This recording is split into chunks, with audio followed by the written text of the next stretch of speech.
Where does money come from? Work. That is kind of true. Yeah. Win. Really do a good job. Wow, look, I got one. Easy peasy. Do you know what money is? Something that you can buy stuff with. That's right. Save. Save it? Wow, definitely one. That's the best answer. Every parent wants to provide their children with the best, but how do we ensure that our children do not take things for granted? Here are some tips. My name is Milan. I'm a tech entrepreneur. And this is my oldest son, Louis. How old are you, Louis? 6. Wow. And Milan, tell us a little bit about how your experience with money growing up. I grew up in a village in Germany, so my upbringing was very different to his upbringing. It was a very different environment. And my parents were fairly strict with money. They did pay for university, which was I'm very grateful for. That allowed me to get an education. But after that, I pretty quickly realized that you have to work for money, which I think is probably the biggest lesson my parents imparted in me.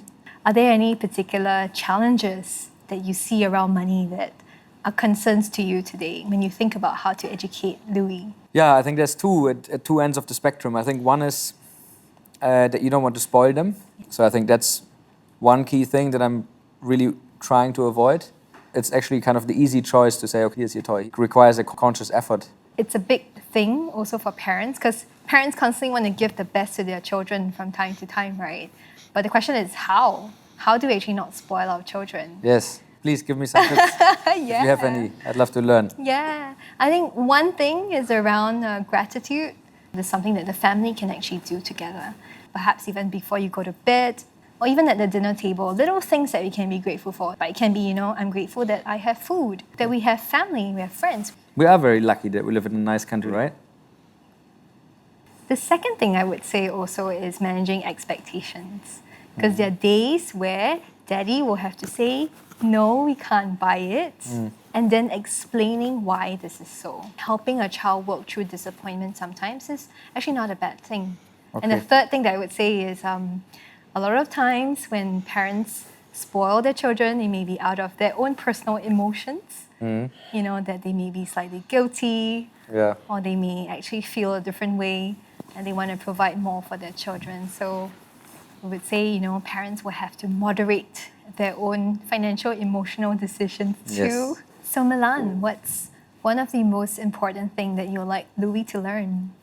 But I think for that, the important part is to, on one hand, to help him realize that money doesn't come easy, but also that it doesn't have to come too hard. So sort of looking at money as a I think you said before, tool. And I think money is a tool in many ways. And for him to be money smart, basically. Do you have any tips for parents like me with young children, teaching children about money early? Absolutely. When we see our palms like this, Louis, there's save, earn, give, spend, and invest.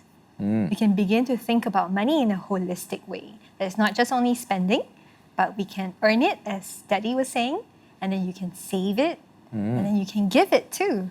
I know he wants to be a YouTuber, and I've explained to him before that if you want to be a YouTuber, you have to be the best of the best to really make a lot of money. So I have that conversation with him, but I'm not sure how much should you have that conversation with children that age? Are there thoughts about this in psychology?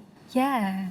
The first is that you end up becoming the role model in the family. Because the way you execute your job as an entrepreneur, the way you are as an entrepreneur, he will be wondering, what does daddy do?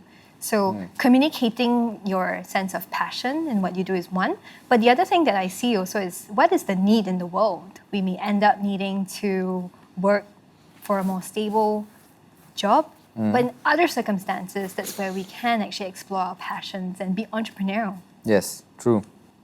That's good advice. Thank you. You're welcome. Thank you, Louis and Milan, for your time today. High five, buddy. Yeah.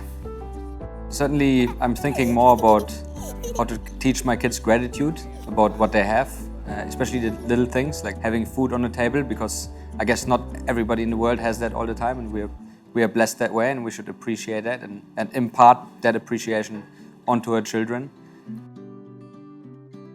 I think it's important that we teach our children values around money As well as that, if you work hard and if you combine your passion with effort, everybody can be financially independent and successful on their own rights. In collaboration with Playmula and eSpring Investments, we help parents with money parenting. Do it right together.